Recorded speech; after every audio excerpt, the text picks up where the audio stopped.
Welcome to the Addiction Solution Podcast. I'm Michelle Dunbar. Enjoy listening and watching as addiction experts Mark Sheeran and I cover controversial as well as helpful topics on addiction, how to move past it, and other related subjects. As two of the co-founders of the Freedom Model, Mark and I will give you a completely new perspective on the topics that matter to you. We will take to task the Recovery Society's lies and misinformation and replace them with facts, research, and the methods to move on from addiction struggles without 12-step meetings, rehabs, and the shackles of endless recovery. Let's escape the treatment and recovery trap together and learn to be free. Welcome to the truth. Hey, everybody. Our goal has always been to provide you with a solution to addiction that doesn't require you to go to rehab, do any steps, or go to meetings. Or even be stuck on MAT regimens for the rest of your life either. And we built a workshop that we did last week and the week prior. We did 4 of them, and we picked the best one for you. And so it's a 2.5-hour workshop. It's called The Solution to Addiction. And it's amazing. We cover how to deconstruct your binge construct, why you do the things you do, because that's one of the questions we get all the time. Why do I keep doing this? And we give the answer for that. And we give the solution, a way out, a path out that makes sense. Absolutely. When you get the Solution to Addiction course, we now have it as a course, and you can go right to thefreedommodel.org. It's right at the top. It says the Solution to Addiction. When you get it, you also get the Solution to Addiction book that we just wrote and the accompanying workbook. And you get the Freedom Model for Addictions book and the Freedom Model for the Family as well within that course module. Yeah. So you literally have all the information, plus we teach you. And it's a really empowering, powerful course. It is. So go to thefreedommodel.org or go right into the Freedom Model mobile app. And you'll see that if you hit, I think, the Discover, you'll see that we have the Solution to Addiction there for you. All right, everybody. Take care. Hey, everyone. I'm Michelle Dunbar. And I'm Mark Sheeran. And this is the Addiction Solution Podcast. And first, we want to talk to you about the Solution to Addiction, which was a workshop. It was a live workshop we did throughout April. And then we took the best one and we made it a standalone course, and it's very affordable. And you can go to thefreedommodel.org, and right at the top of the page, it says the Solution to Addiction. You can click right on that and you can get it. And we also now have it for purchase in the app, in the mobile app. So get the Freedom Model app, and then you can go down and hit the Discover button, and it'll have all the different things that you can purchase. And we tried to make everything that we do affordable for anybody. Yeah. And we want you to solve your problems affordably and stop the sort of charade, the treatment charade, where you're getting ripped off by these treatment providers. And when all they're selling is fear and control. Yeah. Today we have a really interesting topic, and it's a very nuanced topic. And how do I describe this? Well, it's kind of people that come to us are very sensitive. A lot of people are leaving AA and other 12-step programs, and especially people that have been involved in those programs for a really long time, and they're a little bit AA co-opted so many good things and bastardized them and made them kind of like weapons against their members, that even things that make sense now, if I say it on a TikTok vid or something, somebody will be like, there it is. Right. Sounds like AA. Sounds like AA. And so this particular topic is one of those like that. Oh, let me jump in. Let me give an example, because it just hit me. So AA says, or treatment says, or some really bad therapy out there will say this common idea that is a really good idea on its face, but then because it's in this paradigm of control is manipulated. And that is, look at your side of the street. Yes. If you're angry, it's you. Right. Now, here's what's interesting. If you're angry, it is you, right? like you're angry. But not for the But same reasons. well, but let me finish. So there may be reasons that you're angry, and then there may be sort of, you may be manipulating others and be angry. The point is, it's a huge mixed bag. Human behavior is a mixed bag of things. So what cults do, or what treatment does, is it doesn't look at nuance. It makes blanket statements. And the blanket statement is, it's always your fault and you should feel bad about it. So they take something that's a real common idea that has lots of nuance, lots of different applications in life, like look at your side of the street, which is a really good thing to do, right? I mean, it pulls control back into yourself. But then if you make a blanket statement like AA, it actually makes you relinquish your control, because now they're saying, look at your side of the street, you piece of shit. Right. Right. There's something inherently wrong with you that you always have to take blame. And this is a manipulation of a common idea. Another idea that AA came up with that is a bastardized, easy does it. It's one of their slogans. Yes. What a great idea. Easy does it. Chill out. My dad used to say it all the time because I was wound tighter than a clock, right? So easy does it is something that took me nearly 5 decades to figure out the value of that. Let go, let God. If you're religious, very common idea, right? And within religions, there's a context there. In various religions, there's a context there that is very narrow. They're not saying to do that all the time. They say you have free will, you decision making, that God's a part of your life, whatever it might be. So a positive-based religion has a lot of nuance with that. But AA doesn't. It says you have to let go of everything and let God take over, or you won't be sober, and your entire sobriety and life is contingent on your spiritual maintenance. So again, they co-opt this idea, and now everybody, and we see it a lot in our groups, they are so hypersensitive. Now, where this goes is that now, and I see it all over the web, and I've done videos on this, that everybody's a narcissist. Anybody that disagrees with you is a narcissist bastard who's just trying to make your life a living hell. And you know what? There are jerks in the world, but that doesn't mean they're a narcissist. If you look at what a true narcissist is, that's a class of person that is highly abusive. Could be serial killers, for instance, fit the model, right, of a true narcissist. Mobsters who are out to just rip off everybody and take over your finances at your detriment. Those are the types of people where they make a living at hurting people. That's a true narcissist with no feeling or conscience. So we now have created a basket of behavior where we're throwing people and labeling people in the name of going against the cults. And we're doing the same thing. When we start calling everybody a narcissist, that's all about control too, and separating ourselves and creating division, when that's not how life works. Yeah. That's just not how life works. You need interrelationships with difficult people if you want to be successful in life.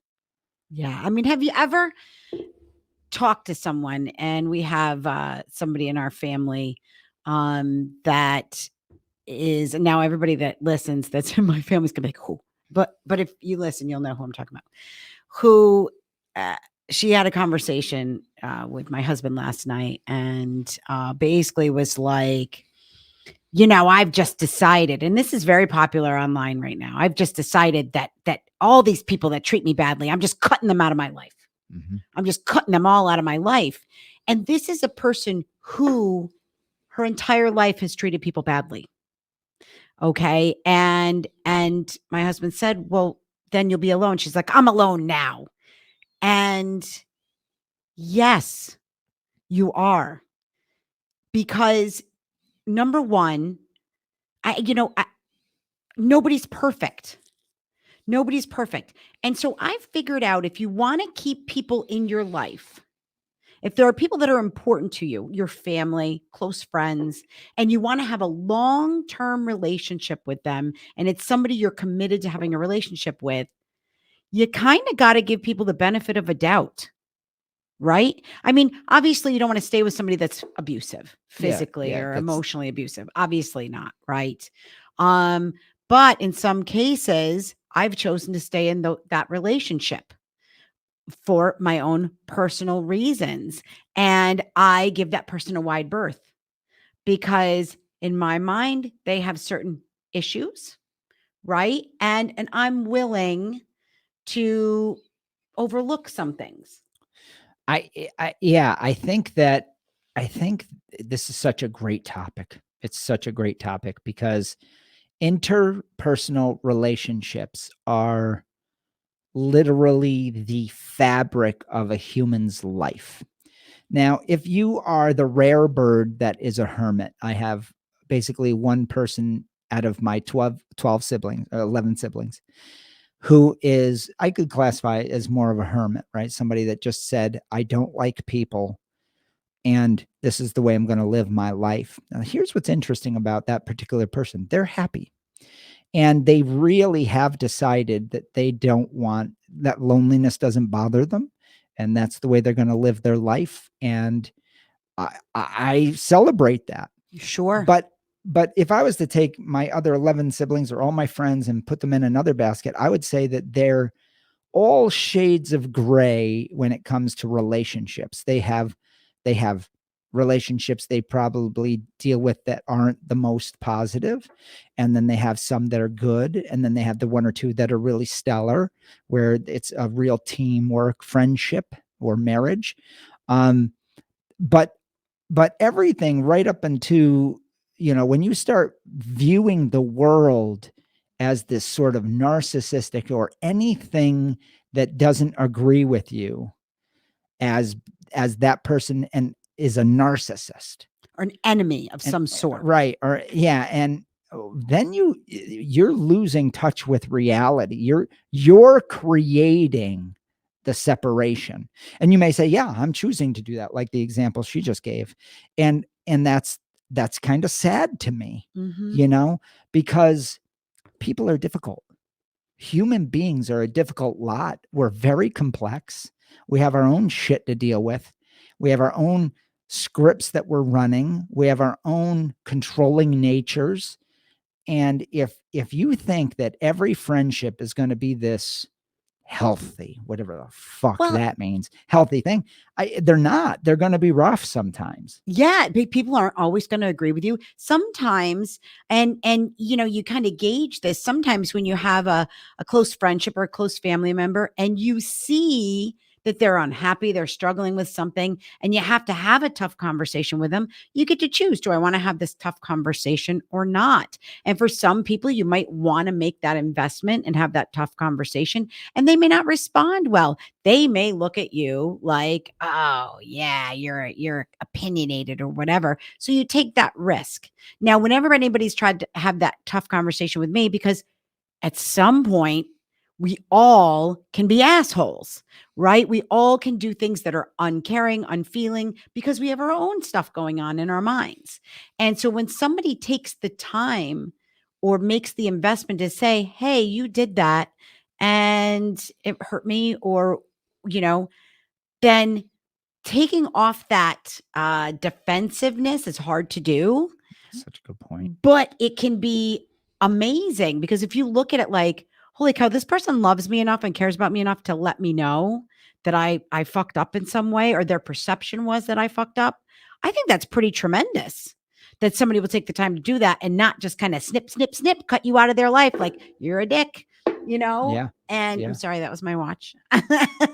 Yeah. Well, that's such a good point. There's so much nuance in deciding whether a relationship is worth it, is Yeah. worth the hassle. But here's the deal. Relationships are a hassle. Yeah. You have to start from a perspective of reality. And the perspective of reality with human beings is that every single person is defensive. Now, I'm going to repeat that. Every single person is defensive. Now, if you take two people that have been hurt in their life multiples of times in their interpersonal relationships, maybe they were an abused kid like myself, they build up a wall around them. They Yep. become defensive. They become hypersensitive. Then you throw them in a cult like AA, it's going to be a fucking disaster. Okay. Yeah. Because now you've created a scenario like in my life where I feel justified in my hatred towards AA, and it is justified. But then that bleeds into my other worldview that is already biased towards protecting myself. This is where things get sticky. So what you need to do is identify what is truly problematic, what is truly something that can harm you. Because most of the time, if we live a defensive style life, we believe and are creating with our defensiveness the very battles we don't want to have. Right. I've done it my whole life. Make no mistake. I understand this. I was a severely abused kid. I came at the world with aggression or a wall. There was no in between. That is a absolute guaranteed way of being lonely, in pain, and having defeated relationships. Now, somewhere in all that mix, I made the decision to learn to love. Ironically, it was through AA that I gave of myself for the cult, realized that that shit didn't work, but there was a little piece of it that did, that I didn't let go of. There was a little piece that I did learn. I did learn to listen to people. Now, I don't think AA taught me that. I think the whole aggregate experience of trying to be a human being is what did it. Whether it was AA, if I landed in AA, if I didn't land in AA, whether when I was in college, the aggregate of my life was when I learned to listen, and I listened to enough self-help books, and I read the Bible, and I tried religions, and I just kept trying to be a better person. What I realized out of all that effort was I didn't have to try so hard. I just had to be nice. Yeah. And when people were true assholes, I said, you know what? I don't need to be a part of that. When I would get frightened by somebody, or I felt like my safety was harmed, in some way, even emotionally, I got defensive, sure, but I learned my lane. So the point I want to make is that it's not black and white. You have to sort through all this shit. And if you're in AA, that's going to skew you a bit. It really fucked me up for a lot of years. Me too. What little pieces I got out of that experience, I extracted because I was a good human being, because I was trying desperately to be a good guy, and not be this lost, defensive, crazy, arrogant person.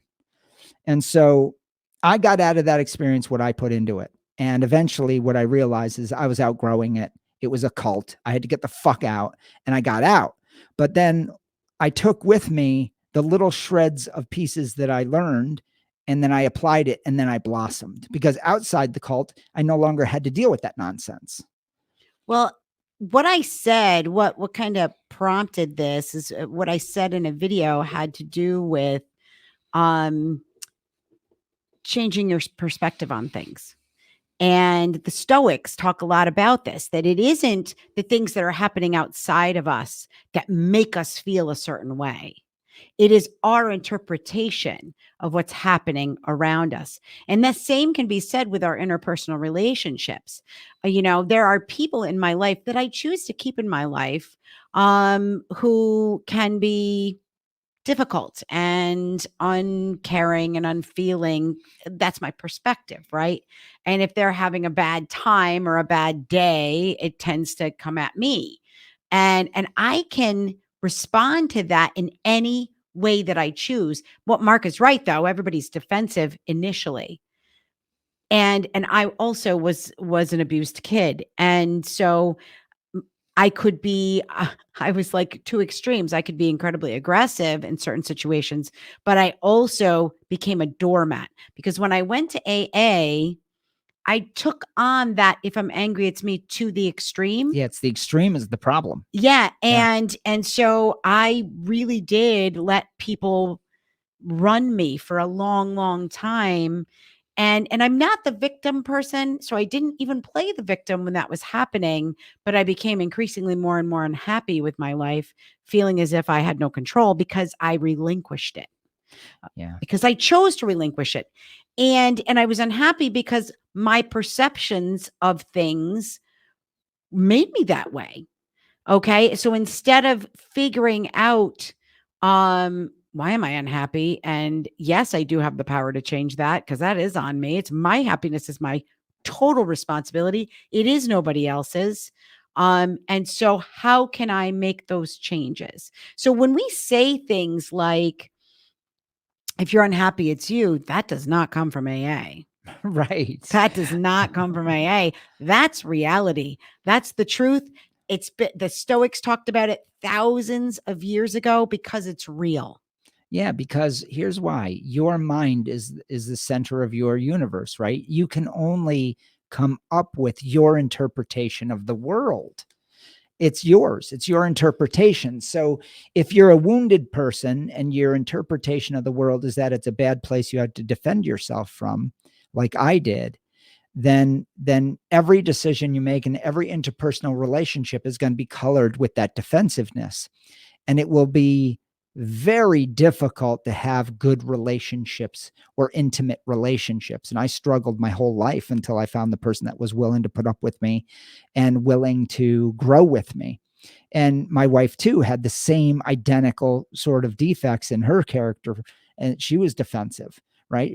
But because I think we understood each other and each other's pain of yesteryear, we were able to look at it and go, okay, wait a minute.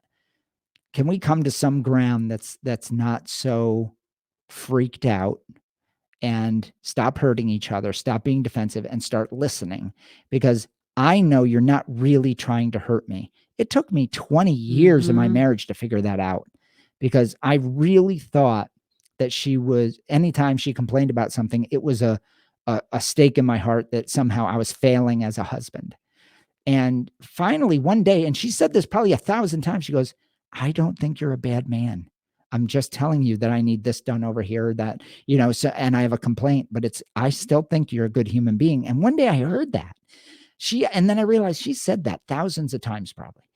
But I heard all the time, if there was a complaint, you're a bad guy. Yeah. You're a shitty person. And then I would think I'm trying so fucking hard. And then I get angry and aggressive, and it would just descend into chaos. So when the Stoics say, pull back, bring control into your own psyche and say, wait a minute, what can I change? And as soon as I said to myself, wait a minute, maybe she's not character assassinating me. She's not my mother who left me. She's not my father who would pick on me relentlessly. She's not this person who would beat me. She's not, that's not who this person is. And once I started to pull that power back and say, wait a minute, my perception is the problem here.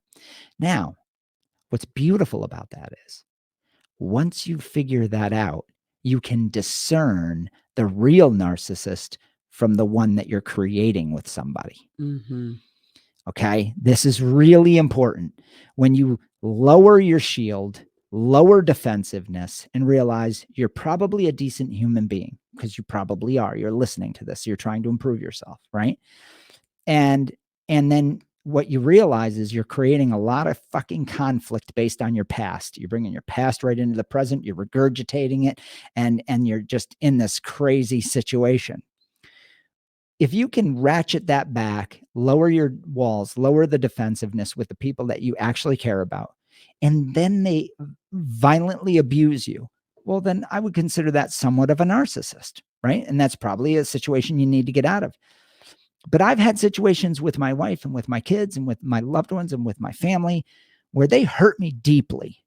And yet I'm still in a relationship with them of some kind because there's forgiveness for those things. And I realize the aggregate of their experience with me is better than average. If it was below average, I'd probably cut them out of my life. And I have. Some people are gone. You just move on. But it's not out of hatred. I don't have to label them anything. I just go, that didn't feel good. And it never does. No matter what. I need to move on from that. Because sometimes two people aren't good together. Yeah. They're just not good together. And that's a tough, especially if it's like your family of origin, if it's a sibling, or which I have that experience, or maybe it was somebody that you were best friends with growing up, and just things changed and you were like, you know what, that relationship does not feel good anymore. It feels like it's time to move on. I think sometimes that happens and it's okay. And you don't have to hate that person. I think that happens in marriages. You don't have to hate that person. It doesn't have to be adversarial. It can be just, you know what? I think maybe this has run its course. So what we're talking about here, if you want to look at it in a different way, is frameworks. So you have in AA, there is a framework called the 12 Steps, which is a cult manual. It is specifically designed to eliminate individuality. It's designed to create the narcissist controlling archetype, and it's designed to have a hierarchy of power that everybody's trying to ascend and recruit. Okay.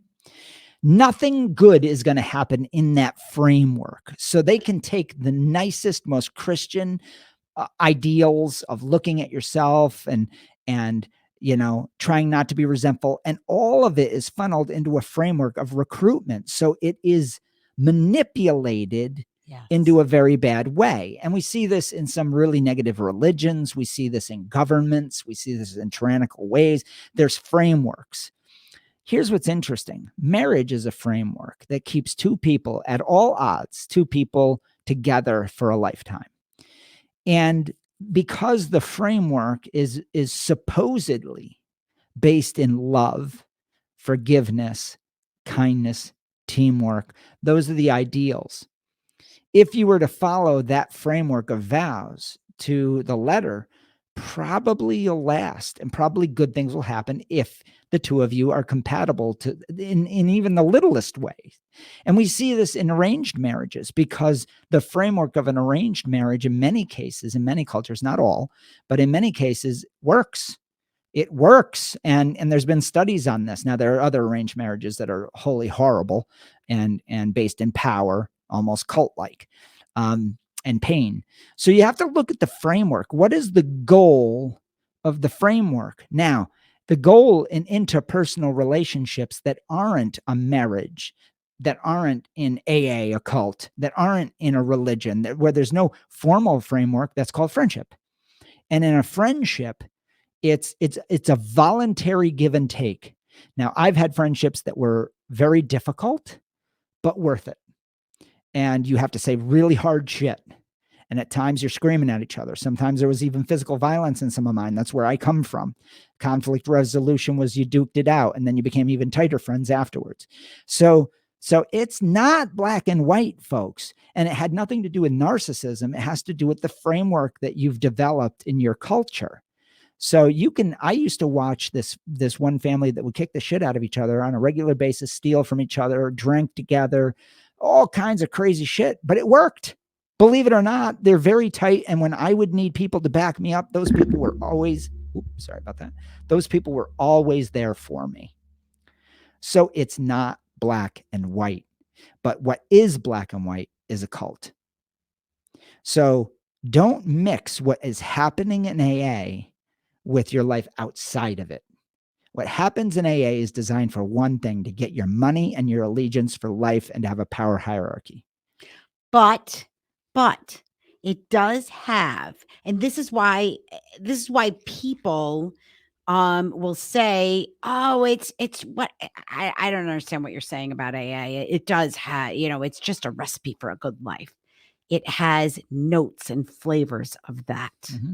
Okay. It has, but it's bastardized them in order to get people's undying devotion and allegiance to bringing people into the cult and making sure the cult gets to stay strong. Yeah, because no cult is going to, on the front end, say, you're here to recruit and give up your lifestyle and give up everything you have and give up your personal ethos. No, what selling point is that?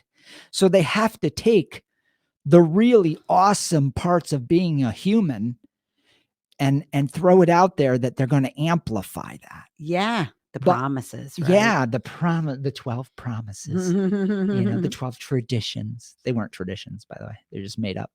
Everything was made up. Yeah. So it's really important that it's very easy to identify a legitimate relationship from a contrived one. Contrived ones don't need a bunch of rules. Now, you may say, well, marriage has rules. I said, really? Really? If you're a fly on the wall in somebody's house, really, is there a rule book? I don't think so. Everybody's just kind of winging it, folks, just like you do with your friends, just like you do with your lovers, just like you do with whatever. When you're married, it's the same shit, just with a certificate that the government gives you, you know, and you're just trying to figure out how to be a team. Aren't you doing that with your friendships? Yeah, it's romantic. So it adds an extra added flavor of difficulty and wonderfulness. And then you have kids, and it adds another layer of friendships and dynamics. But you know what this is called?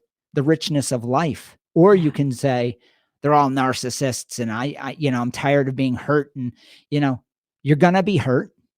You're going to have a difference of opinion. You're going to scream at each other. You're going to throw a vase across the room. You're going to have fits of temper. You're going to have tears. You're going to have a lot of laughs. You're going to have some of the best times in your life, some of the best romance of your life. All of that is the aggregate of being a human being. And I want to just talk to the people out there now who are where I was 35 years ago when I was at the tail end, the last year of my heavy substance use. And I systematically alienated every single person who I loved and who loved me. And I did come to the conclusion, the erroneous conclusion, that I would be happier by myself because I could do exactly what I wanted to do when I wanted to do it. Now, I was at a time in my life when I wasn't self-sufficient, although I still was working. But even my mother, who provided housing for me, I was terrible to her too. And I did feel like the victim. I did start playing that role that it was after an intervention that was done with me that was terrible. And I felt utterly alone. And everything I did at that point in my life reinforced that belief, right? That confirmation bias that we talk about. And so I went down a very deep and sad pit. And, the fact that I found my way out of it was only because I had a moment where I allowed for the possibility that I was wrong about everything. And once I allowed for that, everything changed. So the reason I'm telling you this is because I do know there are people listening right now who are saying, but everyone in my life is an asshole and I am happier alone. And it's I'm just going to drink myself to death here, or whatever substance, you fill in the blanks. And what I'm telling you is open your mind to the possibility that you're wrong. That you're wrong and that you have control, not over other people and how they treat you. Not over that, because you don't. But you do have control over your perceptions and your interpretations of what's happening around you. You do have control over whether or not you're going to keep drinking or doing substances to the extent that you're doing them. You do have a lot of control over your emotions, lots more than you think, and your beliefs and your perceptions. So a lot of times when I'm coaching somebody, what Michelle said is really, really important. I'll prioritize problems, and I'll say, what's the primary problem that is rotting the other things that are good in your life, right? That's a good way to put it. You have to find the thing that's like the virus in your life that's really kicking your ass first.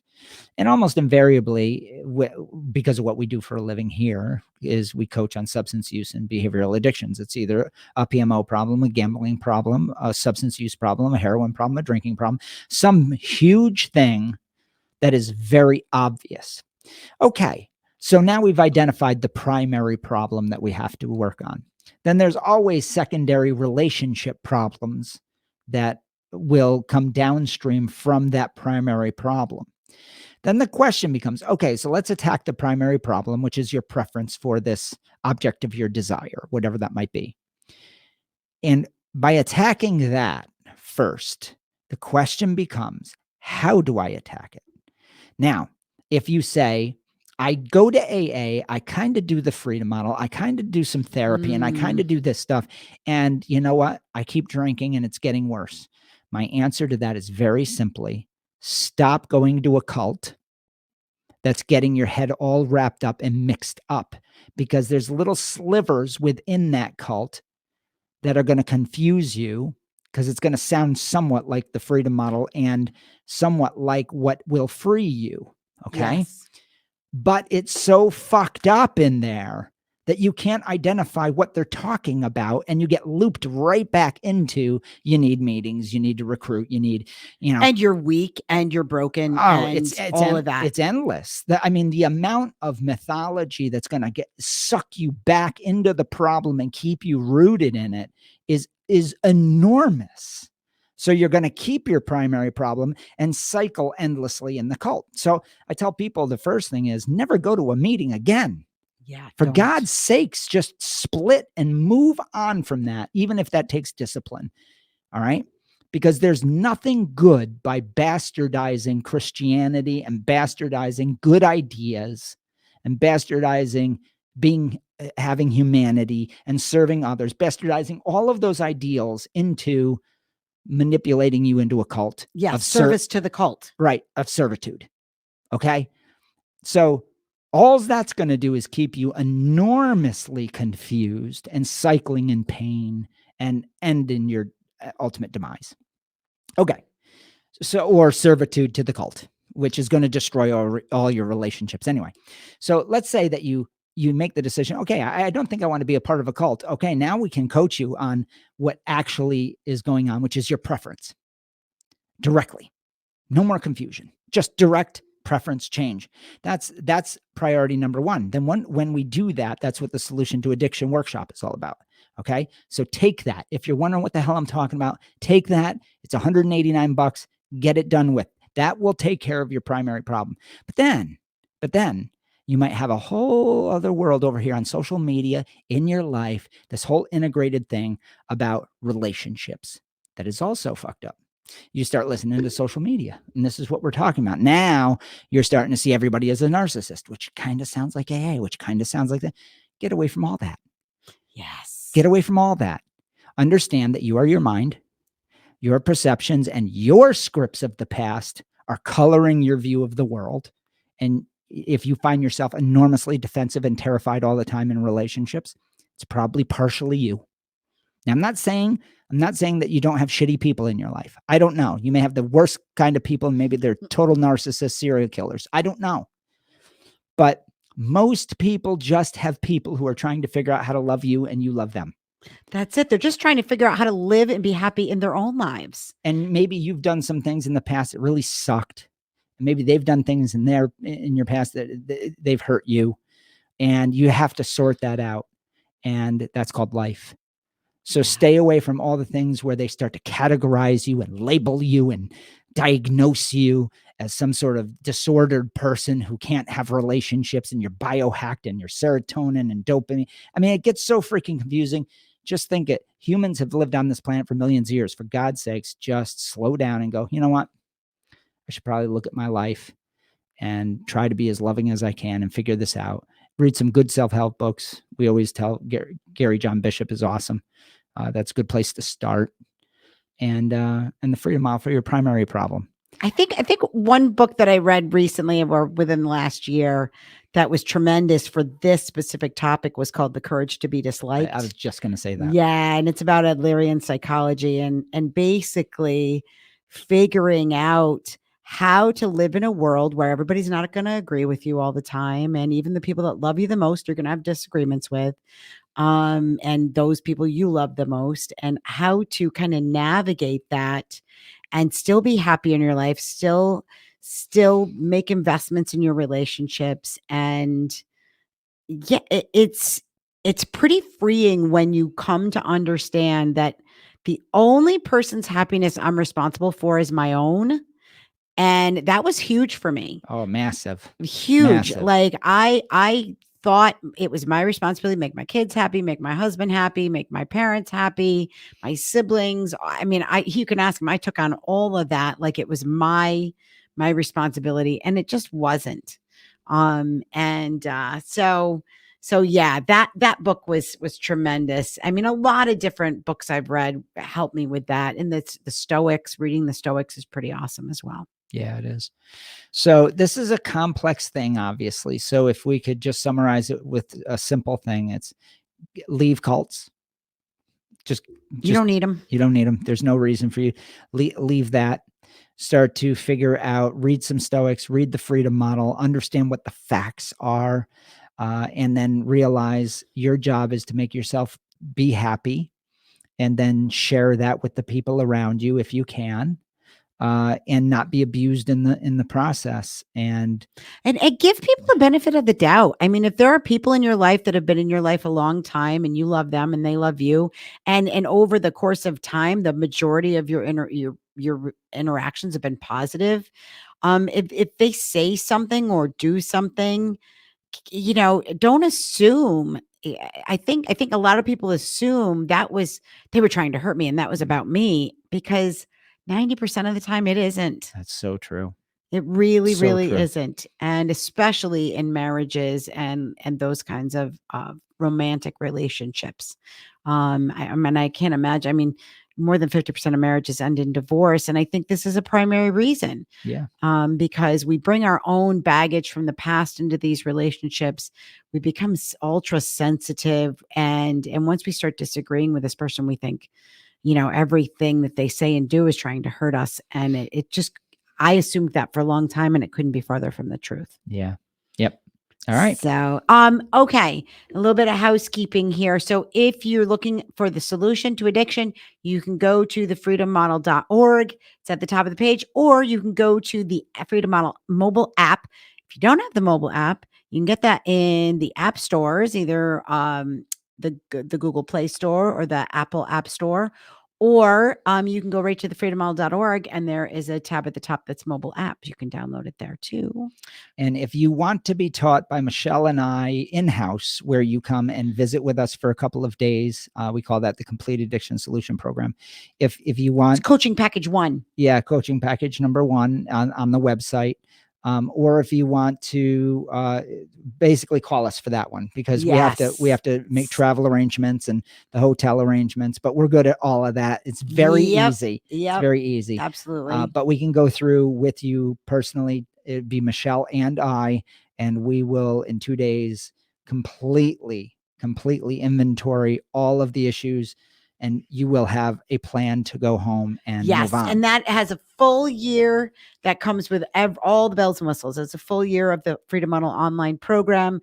You get coaching sessions once you get home with one of us that are private. And you also get a full year of being able to come to our Q&A sessions every month with the two of us. And you get the solution to addiction comes with that. It just all the workbooks, the textbooks, everything is included in that. So if you want that, you give us a call at 888-424-2626. Which is, if you're watching, it's the top corner of the page here. And then we also have coaching from home as well, where and we do different coaching packages, sometimes 3 sessions, sometimes 6, sometimes up to 14 to get through this entire curriculum, which is 470 pages. It depends on your needs. And again, give us a call or email us at info@thefreedommodel.org. And one more thing, Mark is working on, we know, Mark is working on, and we both are, the freedom model for PMO specifically. Yep. We know that we've had an influx of people coming to the freedom model for that specific problem. And I think in some cases it's a little bit different. There's nuance there, right? And so it's tough for the substance use people who have been with us a really long time and are coming in, they get a little confused. So we wanted to let you know that we are doing a specific program for that. Yep. That should be available. We're going to do a solution workshop for that as well. At some point, probably midsummer. Everything. I think we will have the book done with all the research in about 8 weeks. Yep.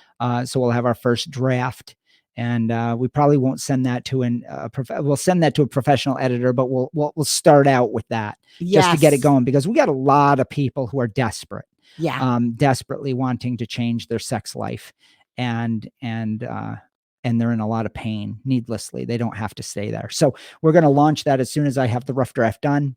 And we'll do a workshop for them. That's and right. Specifically. And yeah, we're looking forward to that. But it'll be mid to late summer before we get the workshop out there. Yep. Okay. Thank you, everybody. And hey, if you like our podcast, give us 5 stars wherever you listen or That's right. watch. And we That love helps us. it helps us. We love your comments on YouTube. Keep them coming. If you have a story to tell and you want to be interviewed by us, we had an interview that was scheduled for this week, and that would have been this podcast, but she couldn't make it. And but if you would like to be interviewed by us, email us at info@thefreedommodel.org. We'll reach out to you. We'll have a call with you first, just to make sure that it's a fit for everyone and you're comfortable, being on camera. And yeah, just email us at info@thefreedommodel.org. Have a great week. All right, everybody. Peace. Are you struggling with a drug or alcohol problem, but you don't want to go to rehab or group meetings? Well, that's why we created the non-12-step Freedom Model Coaching Program in 2011. Through video conferencing on Zoom or Skype, you can work privately with a certified Freedom Model coach from your home or office on your schedule. And here's the best part. With the Freedom Model, you'll never be labeled an addict or an alcoholic, and we won't tell you to go to 12-step meetings or hamper your life with endless recovery rituals. Instead, you can learn exactly why addiction isn't a disease and how you can solve the problem for good and move on with your life. Do you want to be completely free from your addiction? Do you want to never have to attend meetings, rehabs, or addiction counseling ever again? And do you want to solve your problem from the comfort of home? Then call us at 888-424-2626 to talk with a Freedom Model coach today and experience the Freedom Model difference.